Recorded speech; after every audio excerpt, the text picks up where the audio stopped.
Kamusta po mga kaibigan? Ang tatlong kwago po ay nagbabalik at for today's video ay ipapakita namin kung paano namin pakainin ang aming mga alagang kwago. At dahil nga naubusan kami ng ipapakain, kailangan nating lumabas at manghuli ng kanilang kakainin. At palaka po ang ating target na huliin. Meron? At heto na nga't may nahuli na kami. Bagamat 2 piraso lang ang aming nahuli, sapat na ito para sa kanila ngayong gabi.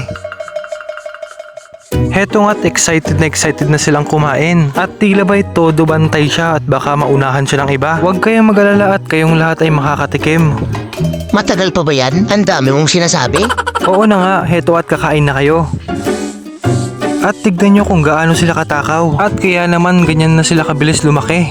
Sa usapang pagkain naman, hindi po lahat ng karne ay pwede sa kanila. Bawal po sa kanila ang karne ng baboy, kambing at baka. Pero pwede po sa kanila ang manok, mga isda, palaka na tulad nito. At tignan nyo kung paano nito lamunin ang palaka.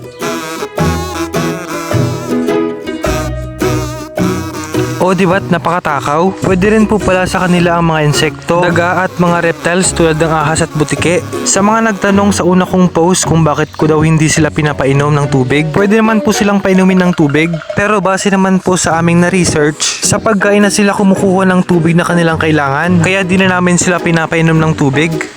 Sa mga concern po at sa mga hindi pa po nakanood ng una kong upload kung bakit daw po namin sila kinuha sa wild, hindi po namin intensyon na ilayo sila sa wild. Gusto lang po namin silang tulungan, kupkupin at alagaan. Dahil nga po hinarvest na po yung tubuhan kung saan sila namumugad. At kung di po namin sila kinuha, baka po ay kinain na sila ng predator. O di kaya mamatay lang sila doon. Sobrang liit pa kasi nila nung nakita namin sila. Kaya sana po ay maintindihan nyo. At saka pag lumaki na po sila at kapag kaya na po nilang mamuhay ng mag-isa, ay ibabalik din po namin sila sa wild. Sa ngayon po ay kailangan pa po nila ang tulong namin. Huwag po kayong mag-alala at nasa mabuti po silang mga kamay. At sa mga naka-appreciate po sa amin, maraming salamat po. Heto na nga't busog na sila. Tignan nyo at gusto pang habulin yung dumaan na pusa. Marahil ay unti-unti nilang nade-develop yung hunting skills nila. At sa mga susunod na video ay susubukan natin silang turuan na mag-hunt. Kaya po ay pakaabangan ninyo. Subaybayan din po ninyo ang kanilang paglaki. Hanggang dito na lamang po tayo. Maraming salamat po sa panonood.